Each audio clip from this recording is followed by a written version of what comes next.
높은 나무 위에 있는 꿀이라는 제목으로 같이 말씀을 나누도록 하겠습니다. 우리가 달콤함의 대명사가 꿀이죠. 근데 그 꿀이 두 종류로 보니까 나눠지는데, 하나는 양봉, 내가 키워서 먹는 꿀이 있고, 자연적으로 있는 꿀을 가지고 내가 채취하는 꿀이 있는데, 그게 석청이나 목청, 돌 사이에 있으면 석청이고 나무 사이에 있으면 목청입니다. 근데 똑같은 꽃에서 벌이 물고 온 것인데, 석청과 목청은 캐기가 어려워요. 높은 산 위에 있고 또 깊은 산 속에 있기 때문에 찾기도 어렵고 또 찾아도 접근하기가 어렵고, 그러나 양봉은 내가 이제 직접 키우는 거니까 최대한으로 내 생활권에 가까이 있겠지요. 자, 그런데 이 험난한 지형에 있는 것만큼 그만큼 가치가 있어서 내가 가격을 비교해 보니까 한 10배 정도 차이가 나요. 그냥 일반 양봉꿀하고 목청하고는 가격이 10배 정도 차이가 나더라고요. 그만큼 효과가 있다는 거죠. 내가 가꾸지 않은 건데, 그 석청이나 목청은 내가 가꾸지 않은 건데, 그 험난한 길을 찾아가서 내가 그것을 취할 때 그만큼 더 가치가 있고 귀하고 보람되다는 것입니다. 오늘 이 험난한 여정을 넘어서 귀한 열매를 얻게 된 여인의 이야기를 오늘 나누도록 하겠습니다. 전체적인 스토리를 보면 이렇습니다. 예수님께서 갈릴리라는 지역에서 두로로 갔었어요. 두로는 국경선을 넘어가는 겁니다. 이스라엘 땅이 아니에요. 국경선을 넘어서 두로 지역에 가셨는데, 성경에는 왜 가는지는 기록이 안 되어 있습니다. 근데 그곳에 갔더니 예수님이 오셨다는 소문을 듣고 가나안 여인이 나와서 예수님께 소리를 지릅니다. 우리 딸이 귀신 들려서, 귀신도 그냥 귀신이 아니고 흉악한 귀신 들렸다 그랬어요. 굉장히 고통스러워하고 힘들고 어려우니까 좀 도와주세요. 소리 지르고 따라왔는데 예수님은 들은 척도 안 하셨다 그랬어요. 한마디도 대답은 안 하셨다 그래요. 하도 시끄러우니까 제자들이 예수님 어떻게 좀 하시지요, 빨리 보내든지 뭐 어떻게 하시지요 하고 그 정도로 무시할 정도로 그런 상황이었습니다. 그리고 어쩌지 해가지고 그 여인이 예수님 앞으로 왔어요. 앞으로 와가지고 또 한 번 더 도와달라 그러니까 예수님께서 뭐라는 말씀하시냐면은, 자녀의 떡을 취하여 개들에게 던짐이 마땅치 않다. 굉장히 기분 나쁜 말이죠. 그런 상황에서도 이 여인은 굴하지 않고 개도 주인의 상에서 떨어지는 부스러기를 먹습니다. 그랬더니 예수님께서 그럼 좋아, 마가복음에 보면은 너가 이렇게 말하였으니 너 딸이 귀신에서 나을 것이다 이렇게 말씀하셨어요. 그러나 마가복음에 보면은 오 여인이여 너 믿음이 크도다 이렇게 말씀하세요. 굉장히 예수님이 좋게 받아들이셨다는 것입니다. 이 스토리가 그래요. 근데 그 스토리를 우리가 그냥 일반적으로 읽으면 굉장히 기분 나쁜 이야기도 있을 수 있습니다. 오늘날 시대, 오늘날 식으로 우리가 이 부분을 해석을 하면 예수님이면 다가 이렇게 될 수 있는 거죠. 굉장히 기분 나쁘게 받아들일 수 있는 부분이에요. 첫 번째는 뒤에서 그렇게 소리를 지르는데도 한마디도 말씀 안 하시고, 여러분 우리가 미워하는 것보다 더 무서운 게 뭐냐면 무관심이라는 그런 말이 있잖아요. 아예 뭐 무관심한 거예요. 또 계속 소리를 지르니까 제자들이 하도 딱해가지고 어떻게 해서 좀 보내시지요 그랬더니, 나는 이스라엘 집에 잃어버린 양 외에는 보냄을 받지 않았다. 나하고 상관없는 사람이다 이 말이죠. 또 자녀의 떡을 취하여 개에게 던지지 마땅치 않다 이렇게 말씀하신 내용들을 우리가 볼 수 있습니다. 인권적인 관점에서 보면 굉장히 예수님이 냉혹한 것처럼 보일 수 있습니다. 그러나 여기에 함정이 있어요. 무슨 함정이 있냐면, 오늘날 잘못된 인권주의가 만연해가지고 우리가 어떤 사실을 정확하게 바르게 보지 못하게 하는 것들이 많아요. 굉장히 감정적으로 우리가 처리하는 경우가 많습니다. 그래서 어떤 문제가 있냐면 공급하는 자는 을이 되고 그냥 너는 당연히 해야 돼. 너는 부자니까 우리를 도와줘야 되지. 너는 건강한 사람이니까 우리를 도와야 되지. 우리가 이렇게 아프고 가난하고 병들고 약하니까 너희들은 우리를 도와줄 의무가 있는 거야. 이런 식으로 공급하는 자가 을이 되고 도움을 받는 자가 갑이 된 세상입니다. 장애인이라는 이유 하나만으로 데모를 하고 지하철에 가가지고 그 많은 사람들 아침에 출근하고 바쁜 시간에 가서 차도 못 가게 하고 질서와 권위가 무너져 있는 사람. 유럽의 난민들이 유럽 사람들이 인권을 존중한다 그러고 난민 수용해야 된다 그러고 저들이 그냥 어려우니까 다 도와줘야 된다고 해서 너도 나도 다 난민을 수용을 했어요. 그것이 지금 유럽 나라가 망하는 결정타가 되고 있습니다. 그들이 들어와 가지고 폭력과 마약과 이런 것들이 엄청나게 지금 오히려 본국 사람들이 지금 너무 많은 피해를 보고 있는 거예요. 이런 그 이유들이 뭐냐면 우리가 인권이라는 것을 잘못 해석을 해서 주객이 전도가 되고 그 가치가 상실되는 그런 부분이 있을 수 있다는 것입니다. 그래서 오늘 읽은 우리 본문의 내용도 잘못 읽으면 그렇게 될 수 있다는 것입니다. 그러나 우리가 면밀히 살펴보면 여기에 놀라운 하나님의 은혜가 있음을 우리가 돌아볼 수 있습니다. 첫 번째 우리가 본문에서 알아야 될 상황은 뭐냐면 이 가나안 여인이 예수님의 도움을 얻어야 할 근거가 뭐냐? 우리는 냉정하게 생각해야 됩니다. 약자면 무조건 도와줘야 되고 북한 사람이면 무조건 퍼줘야 되는가? 만약에 기업을 그런 식으로 하면 다 망할 겁니다. 자기 돈 아니니까 그렇게 막 말을 하지만 그러나 그렇게 되는 것이 아니에요. 내가 도움을 얻어야 된다면 내가 무슨 근거로 도움을 얻을 수 있는가를 우리는 생각을 해봐야 됩니다. 그것을 생각을 한 사람은 도움을 받았을 때 감사하게 돼요. 그것을 생각하지 않은 사람은 도움받는 걸 당연하게 생각해요. 예수님께서 내가 이스라엘 집에 잃어버린 양에게로 잃어버린 양 외에는 보냄을 받지 않았다라고 말씀을 하셨어요. 이 말씀을 자세히 살펴보면 예수님께서 왜 두로란 지역을 가셨는가? 두로. 성경에 안 나왔다 그랬지요. 두로가 어떤 곳이냐면 예수님이 주로 갈릴리라는 그 어촌 주변에서 사역을 하시다가 계속 유대인들이 핍박을 하고 이제 공격을 하고 아무리 기적을 베풀어도 받아들이지 않고 그럴 때 그 두로란 지역을 가셨는데 휴가 간 거 아닌가 싶더라고요. 제 마음에 휴가. 사역지를 떠나가지고 잠시 쉬러 가신 거예요. 왜냐하면 마가복음에 보면은 그 두로의 어떤 집에 들어가서 아무도 모르게 들어가려고 했는데 소문이 났더라 그런 기록이 있어요.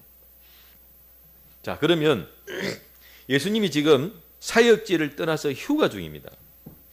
휴가 중이면 함부로 만날 수가 있는 게 아니에요.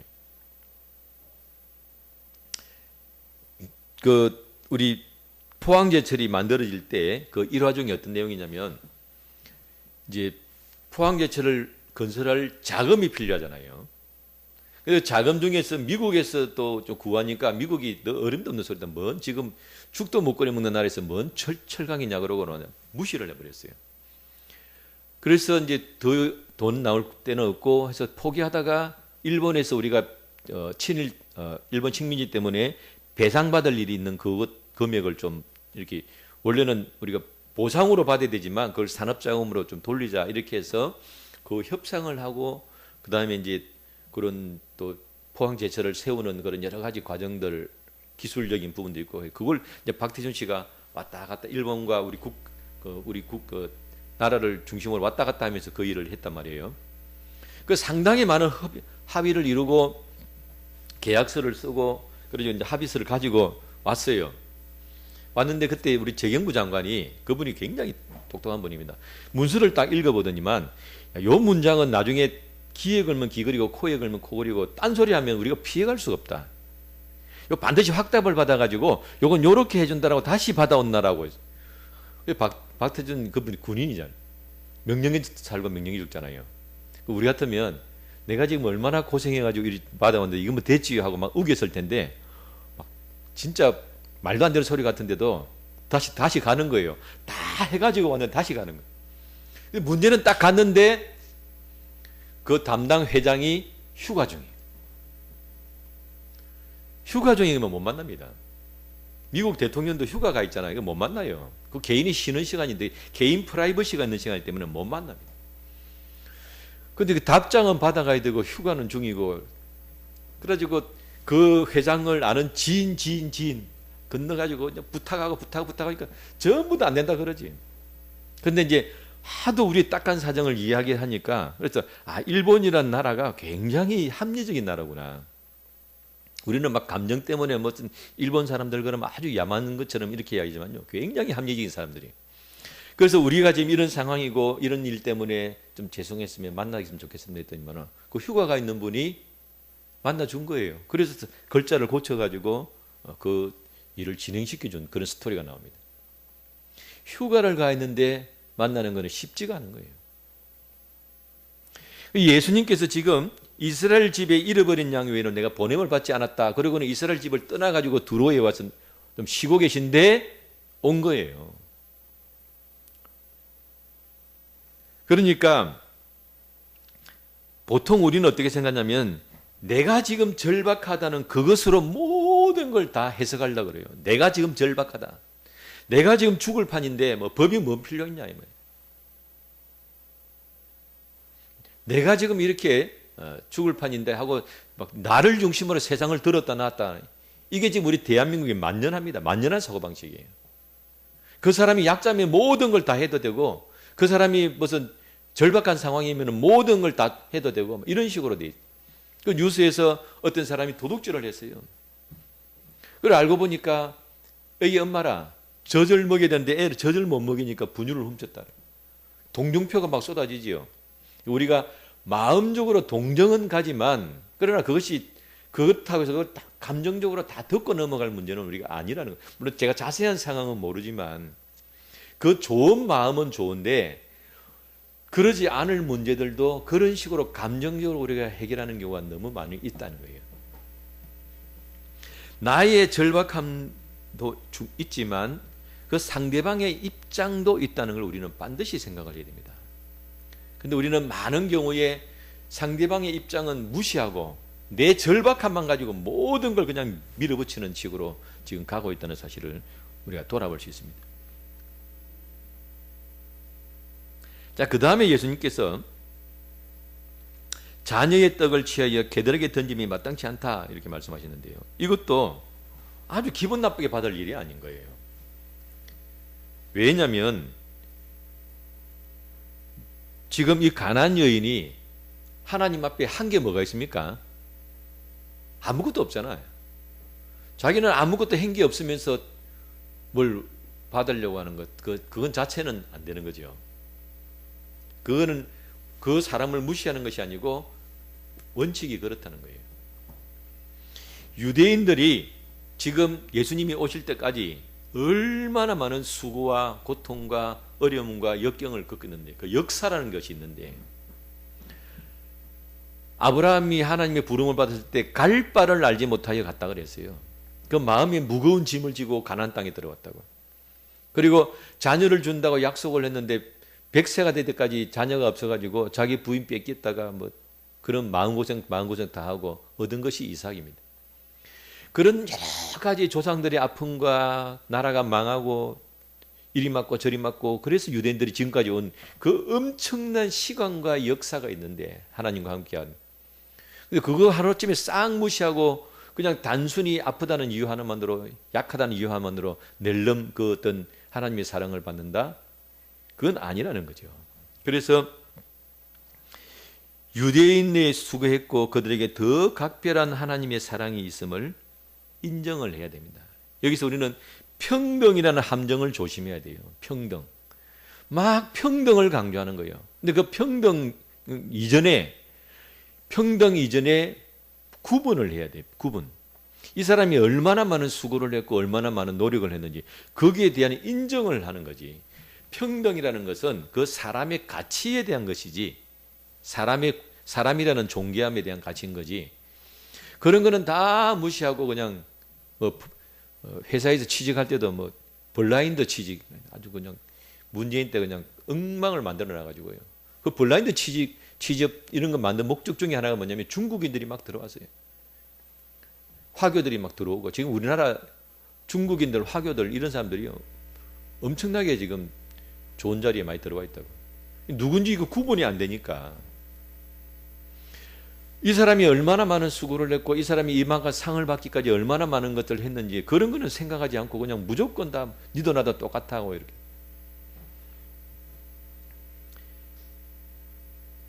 양봉을 해서 그 양봉 꿀이 나에 가까이 있는 사람, 양봉을 꾸리는 사람은 꿀을 마음대로 먹을 수 있지만 나는 그 불통을 만들지 않은 사람은 꿀을 먹고 싶으면 어디를 가야 되는 거예요?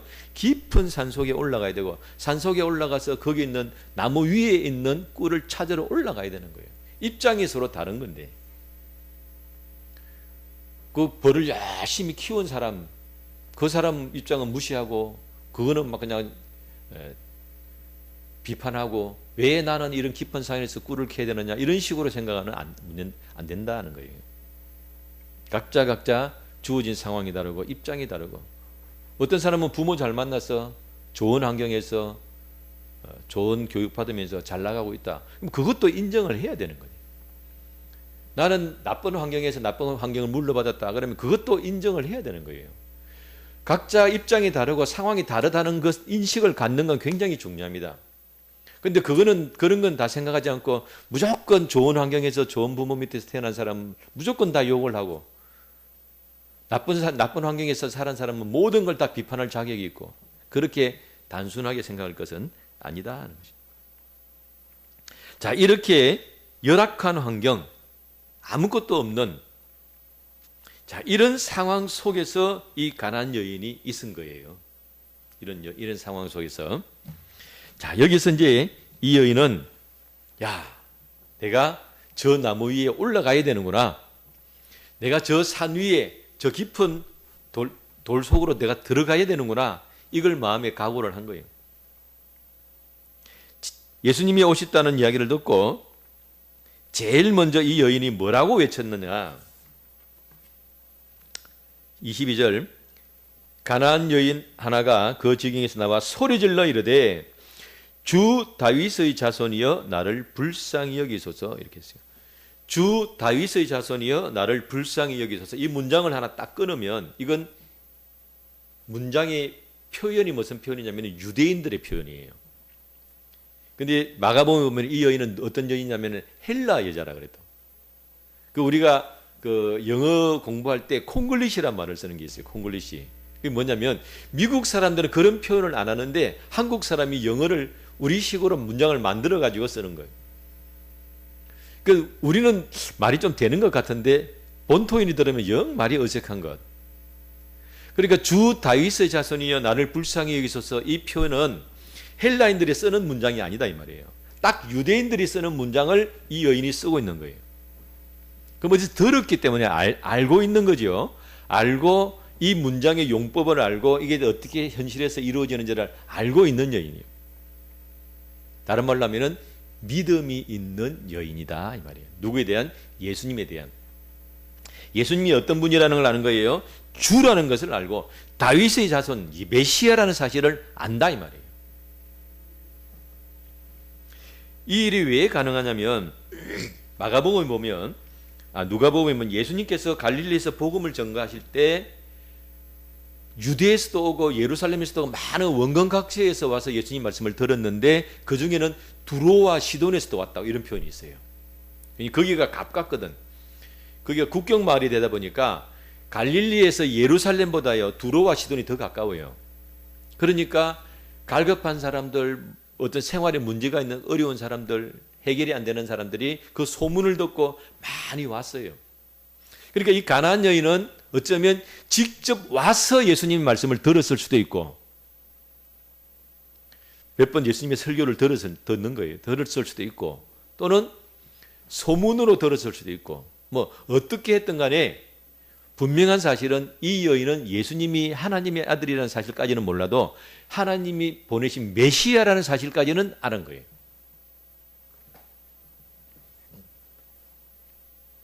그래서 주 다윗의 자손이여라고 표현을 썼습니다. 예수님을 누구라고 불렀다고요? 주님이라고 불렀어요. 자, 그런데 왜 마태는 이 여인에 대해서 가나안 여인이라고 표현을 했느냐?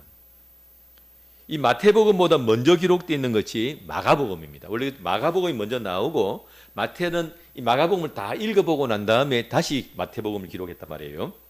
그러면 거기 마가복음에는 수로보니게 여인이라고 분명히 어디 출신이라고 딱 적어놨어요. 우리 같으면은 뭐 진주댁, 뭐 하만댁 이런 식으로 딱 그 자기가 사는 거주지가 어디서 온 여인인지 정확하게 기록이 되어 있어요. 그런데 마태는 가나안 여인이라고 두리뭉실하게 지금 쓰지도 않는 용어, 옛날 용어 가나안, 그 용어를 입으로 썼단 말이에요. 왜 그랬을까?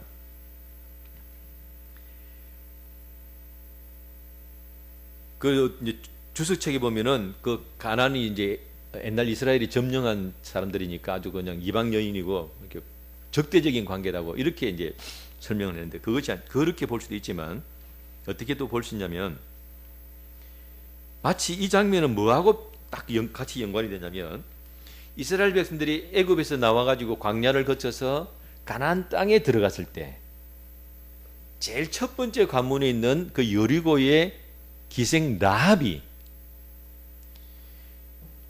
이스라엘 백성들의 소문, 여호와 하나님의 소문만 듣고 믿음을 가지고 있었어요. 그래서 그들을 영접하고 그들을 받아들이고 살려주면서 그때 이 뭐고 간첩이죠. 지금 말하면 첩자라 온 살몬하고 결혼을 해요. 그래서 그 여인이 예수님의 족보에 올라가 있습니다. 어떤 여인이요? 가나안 여인이. 마태는 마치 예수님이 뜬금없이 이방 땅으로 가세요. 그 전까지 한 번도 이방 땅으로 안 가셨고 예수님 자신도 말씀하실 때 나는 이스라엘 집 외에 이름 버린 데로 가지 않았다고 말씀하시고 제자들에게도 전도 나갈 때 이스라엘 땅 외에 다른 데로 가지 마라 말씀하시고 그래 놓고는 예수님은 뜬금없이 이방 땅으로 가신 거예요. 그리고 이방 땅에 가서 첫 번째 그 예수님에 대한 믿음을 가지고 예수님을 만나서 구원을 받은 이 여인이 가나안 여인, 바로 기생 라합하고 그림이 딱 아마 그래서 마태가 이렇게 쓴 것 같아요. 이 장면을 마가가 기록을 할 때는 화법을 우리가 제3자 화법이라 그래요. 제3자 화법이 뭐냐면은 예수님이 갔습니다. 그랬더니 이 가나안 여인이 왔습니다. 그리고 가나안 여인이 예수님께 부탁했습니다. 이게 전부 남 이야기하는 거예요. 근데 마태는 그렇게 기록하지 않고 이 여인이 직접 말하는 직접 화법을 다 써가지고 기록을 했습니다. 예수님 남 이야기하는 게 아니고 왜 그렇게 기록했는가? 아마 마태가 이 사건 12제자니까 같이 봤을 거 아니에요. 굉장히 인상적으로 본 것 같아. 왜냐하면 마태 직업이 뭐지요? 자기 직업이 세리잖아요. 세리가 사람들의 인정을 받습니까? 칭찬을 받습니까? 사람들의 인정을 받아요? 무시를 받아요? 무시받잖아요. 사람들의 무시받고 늘 마음에 눌려있고 그리고 이방인과 세리로 취급하니까 같은 급이란 말이에요. 가나안 여인하고 자기하고. 그랬던 자기가 예수님을 믿어서 12제자가 됐는데 그 세리와 이방인이 같은 급인 그 가나안 여자, 이방 여자가 예수님께 와가지고 그렇게 아뢰는 장면을 많은 사람들 가운데 아마 이 마태는 굉장히 어떤 자기 동질감을 가지고 봤을 것 같아요. 그래서 굉장히 마음이 인상에 남은 거예요. 그래서 이 여인이 승리하고 돌아갔잖아요. 굉장히 그러니까 마태는 이 사건을 좋게 기록을 하는 겁니다. 그래서 처음에 이 가나안 여인이 예수님 앞에 나왔을 때 22절에 보면은 가나안 여자 하나가 그 정ring에서 나와 소리질러 이렇게 되어 있는데 원문에는 제일 먼저 뭐가 나오냐면은 보라가 나와요. 보라. 보라, 가난한 여자 하나가 왔다. 이 말은 뭐냐면 지금 이 스토리는 엄청난 스토리다 이 말이에요. 그러니까 인권이란 그런 뭐 잣대를 대면 예수님이 굉장히 무시하는 사건처럼 그렇게 보일 수 있지만 그것이 아니고 이건 엄청난 사건이고, 이 가나안 여인이 마치 저 위에 높은 나무 위에 올라가서 석청을 따듯이 그 놀라운 일을 이룬 사건입니다.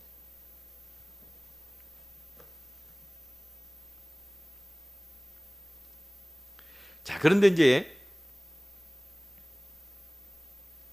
예수님 이 스로보니 여인이 예수님께 와서 주 다윗의 자손이 하고 믿음의 고백을 했는데도 예수님께서 한 말씀도 안 했다 그랬어요. 한 말씀도 안 했다. 자, 그런데 그러면 이 여인이 몇 번 말하다 지쳐서 돌아가지 않고 왜 계속해서 예수님께 왔고 예수님 앞에 엎드렸는가?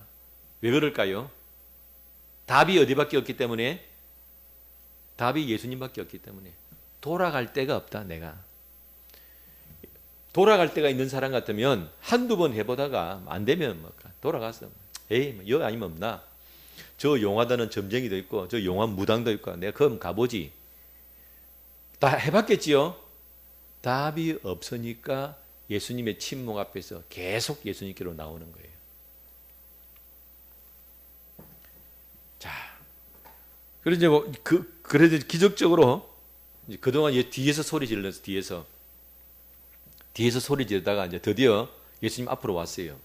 다시 한번 말하는 거예요. 예수님 얼굴 똑바로 쳐다보고 절은 했다고 나와 있지만 그래도 이제 예수님, 제가 지금 이렇게 어려워서 내 딸이 흉악히, 그냥 귀신도 아니고 귀신이 그냥 내 딸을 죽이려고 하고 흉악히 귀신 들려서 어려우니 좀 제발 좀 도와주세요 하고 이야기를 했습니다.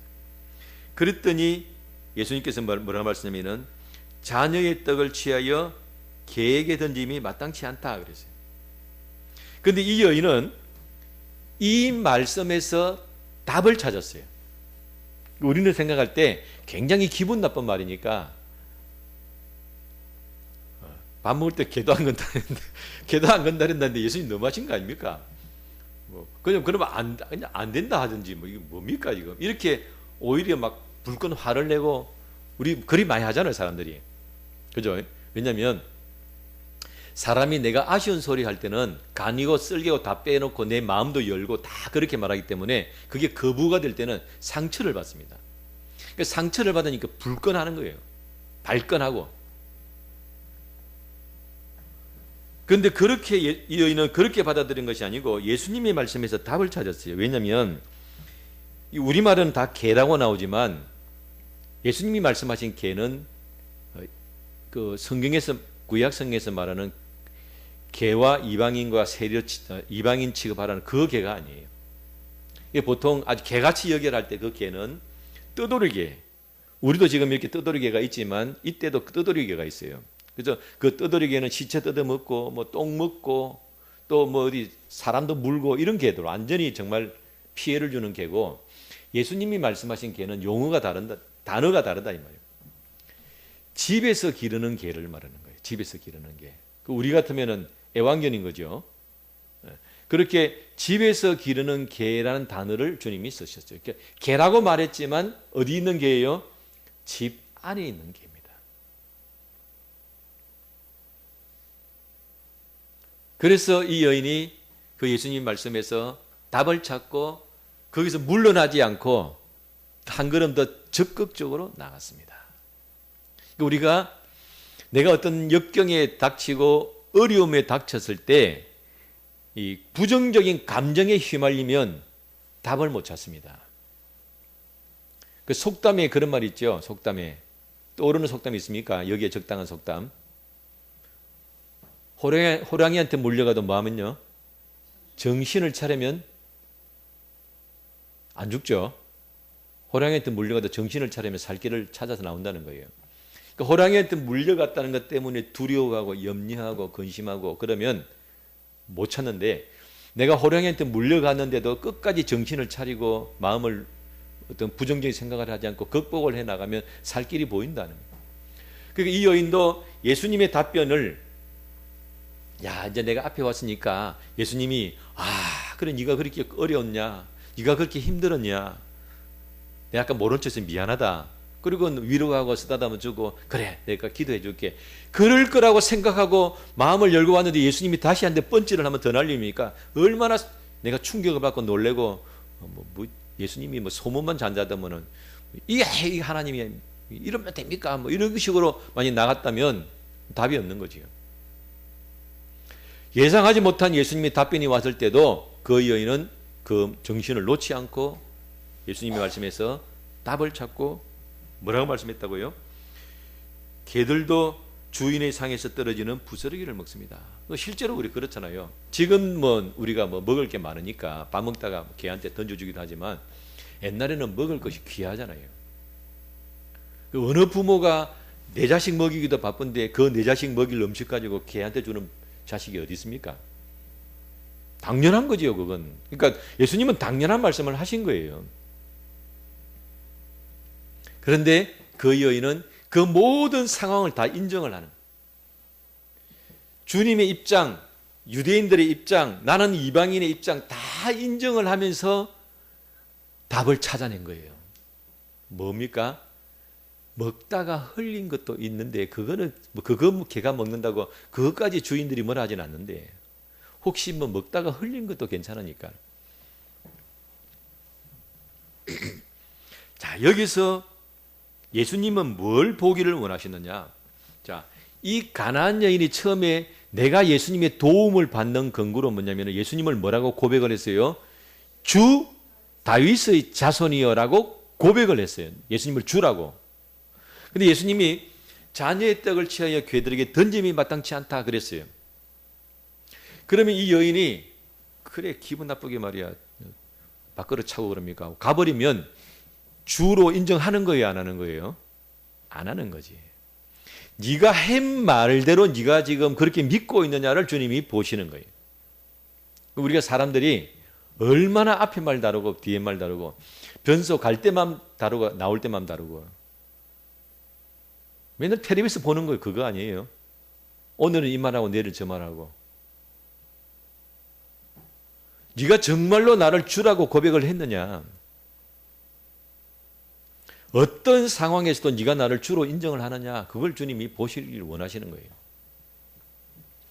그랬더니 이 여인은 내가 불리한 상황 가운데 내가 무시받는 같은 그런 상황 가운데서도 예수님은 주님이시고 나는 따르는 사람입니다 하는 그 자리를 인정을 하고 계속 버틴 거예요.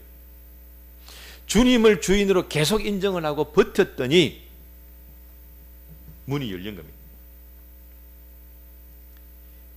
예수님께서 뭐라고 말씀하셨냐면은 29절 이에 예수께서 대답하여 이르시되 여자여 내 믿음이 크도다 이래 되지요. 근데 우리말에는 여자여 내 믿음이 크도다 이래 되지만은 그 원문에는 오란 단어가 붙어 있어요. 오 이거 한글말하고 똑같아. 오 예수님도 깜짝 놀란 거예요. 그 예수님의 마음의 그 기쁨과 감동을 한번 생각해 보세요. 예수님이 사람을 미워서 이 여인을 뭐 무시했겠습니까? 뭐 인색해서 그렇겠어요? 이 여자 사정을 몰라서 그렇겠습니까? 사랑받는 예수님이 얼마나 이 여인을 도와주고 싶었겠어요? 그런 절차란 것이 있다면 절차. 법적인 서로 절차가 있기 때문에 그 절차를 다 하나하나 밟아가야 되는 거예요. 그런데 그 과정에서 이 여인이 여러 가지 상처를 입을 수 있는 상황인데도 다 그걸 극복을 해나가고 끝까지 믿음을 지킬 때 예수님이 얼마나 마음이 기뻐하고 감동을 했는지 오란 단어가 나왔어요. 내 믿음이 어떻다고요? 크도다. 두로에 무엇 때문에 간지 모르지만 쉬러 가셨다고 칩시다. 그러니까 쉬러 가셔서 그냥 쉬고 있는데 이 세상에 이 이방 여인을 만나가지고 이 여인이 예수님의 믿음을 극복하고 믿음을 받아들여가지고 주님의 마음을 기쁘게 할 때 예수님이 뭐라 했냐면은 내 양식은 따로 있다. 내가 육신이 쉬는 것이 아니고 하나님이 일을 하는 것이 내 양식이다. 예수님이 얼마나 신이 났는지. 그 갈릴리에서 그렇게 많은 기적을 베풀고 그렇게 많은 복음을 전하고 그렇게 많은 은혜를 베푸는데도 계속 유대인들이 거부하는데 이방 땅에 와가지고 이 여인이 이렇게 복음을 받아들이니까 막 얼마나 예수님이 신이 났던지 돌아가실 때 다시 이제 돌아가실 때 귀향을 해야 될 거 아니에요. 그 두로에서 시돈으로 갔다 오돼 있어요. 마가복음에는 두로가 밑에가 있고 시돈이 위에 있어요. 더 그러니까 도로 위로 올라간 거예요. 두로 시돈으로 가가지고 다시 데가볼리라는 지역으로 다 이방 땅입니다. 딱 국경 마을이니까 우리로 치면 두로에서 그냥 바로 갈릴리로 오면 되는데 그렇게 안 오시고 시돈으로 올라갔다가 또 데가볼리라는 땅으로 뺑 돌아서 오신 거예요. 왜 그랬겠습니까? 야, 이거 뭐 되겠는데. 막 예수님이 힘이 나셔가지고 시돈까지 올라가가지고 뺑 돌아서 또 혹시나 내가 말씀은 못 하시지 예수님이 보냄받은 사람이 아니니까 보냄받은 분이 아니니까 거기 가서 전도는 못 하는데 그래서 지나가는 거예요. 소문 나가지고 혹시 오면 고쳐준다. 그냥 스토리로 보면 예수님이 굉장히 냉혹한 것처럼 보이도요. 그 속에 어마어마한 주님의 사랑이 들어가 있는 겁니다.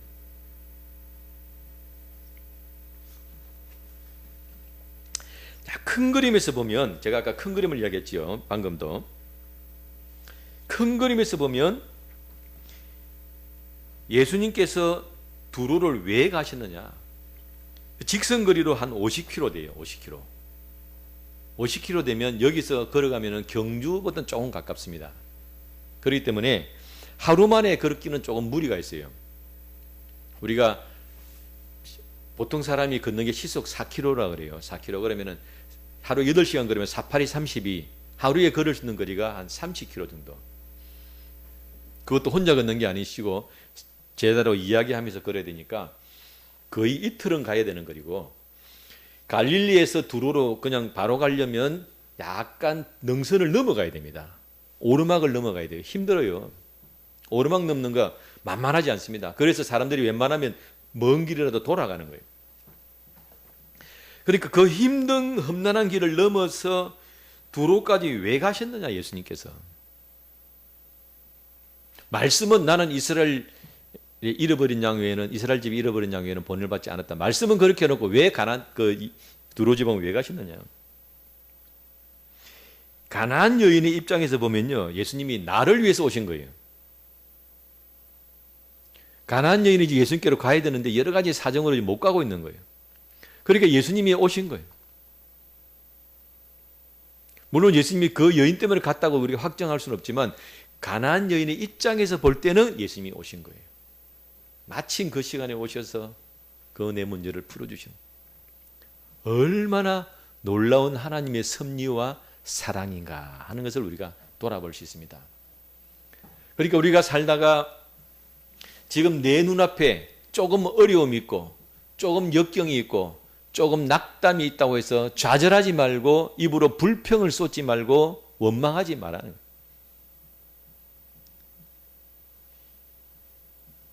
높은 나무 위에 있는 꿀이 10배는 더 비싸다 그랬지요. 험난한 길로 올라가서 얻은 것만큼 그만큼 귀하고 가치가 있는 것이다. 우리의 믿음이 가치가 있는 이유는 바로 험난한 역경이기 때문에 그래요. 지금 비트코인이 비싼 이유 중에 하나는 뭐냐면 처음에 비트코인을 이렇게 얻을 때 나는 그냥 뭐 비트코인이라 그래가지고 그냥 컴퓨터가 그냥 야, 니는 오늘, 니는 10원, 니는 100원 이렇게 만들어내는 줄 알았어요. 그것이 아니고 그 비트코인이라는 것을 얻기 위해서는 뭐 무슨 여러 가지 공정을 거쳐야 되는데 처음에는 쉽게 되는 거예요. 쉽게. 그러니까 처음에 쉬울 때는 그 비트코인 가격도 쌌어요. 그러니까 사람들이 또 싸니까 뭐 별 가치를 안 두고 무시하고 그런 경우도 있었죠. 근데 비트코인 가격이 올라갈수록 점점 그것을 채굴해 나는 것도 어려워지고 있습니다. 예를 들면 100만 원짜리를 내가 100만 원 비트코인을 얻는다. 그러면 전기세가 거의 뭐 한 50만 원 들어가야 돼요. 전기세만. 그러니까 어렵게 힘들게 얻으니까 그것이 가치가 있는 거예요. 우리가 주님의 말씀과 주님의 사랑과 주님의 은혜와 이 하나님의 말씀 이 모든 것들이 쉽게 주어지면 우리는 쉽게 생각합니다. 그러나 여러 가지 힘들고 어려운 상황 가운데 나에게 왔을 때 이 가치는 말도 못하는 거예요. 이거 내가 힘들고 어려운 일을 겪는다는 것을 꼭 나쁘게만 보지 말라는 거예요. 주님께서 그렇게 필요하니까 주실 수도 있다 하는 것입니다. 그래서 이 여인의 입장에서는 주님이 먼 이 두로까지 오신 것은 주님도 그 먼 길을 갔지만 내 입장에서 볼 때는 나를 사랑해서 하나님이 예수님을 보내셨다라고 충분히 믿을 수 있습니다. 그 나중에 딸이 다 낳고 은혜를 받고 난 다음에 돌아보면 그렇다는 거예요. 그러나 그 과정에는 여러 가지 힘들고 어려운 일들이 있었는 거죠. 그래서 우리도 마찬가지입니다. 우리가 이 땅에서 주님의 말씀을 붙들고 믿음 생활을 해 나가다 보면 여러 가지 힘들고 어려운 역경이 올 때 우리는 뭘 놓지 말아야 돼요? 말씀의 끈을 놓치지 말고 믿음의 끈을 놓치지 말아요. 믿음이라는 게 뭡니까? 내가 잘 된다는 게 믿음인 거죠. 안 된다 그러면 그건 믿음이 아닌 거지. 그거는 그냥 망하는 거, 망해버리면 되는 것인데, 지금 내가 역경과 어려움과 여러 가지 불리한 상황 속에 있지만 하나님의 은혜로 나는 잘 된다, 이 믿음의 끈을 놓치지 말고 계속 기다리고 있고 견디고 있으면 하나님께서 때가 되면 풀어주시고 열어주신다는 것을 이 가나안 여인을 통해서 우리가 돌아볼 수 있습니다.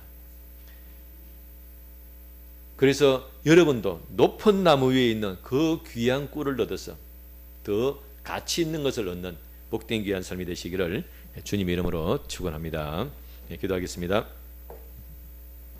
거룩하신 아버지 하나님, 귀한 은혜에 감사합니다.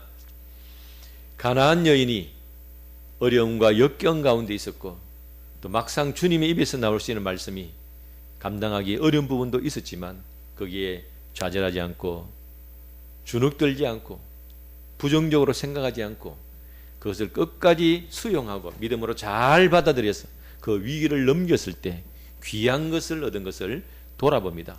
딸이 낳은 것뿐만 아니고 예수님께로부터 내 믿음이 크도다는 칭찬을 얻은 그 영광 가운데 들어간 것을 돌아봅니다.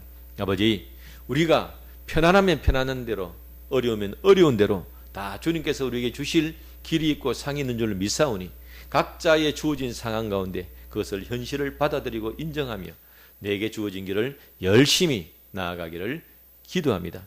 그래야 주님께로부터 칭찬받는 귀한 성도가 되기로 결단하며 기도하옵나니 우리의 길 가운데 역사하여 주옵소서. 예수님의 이름으로 기도드리옵나이다. 아멘.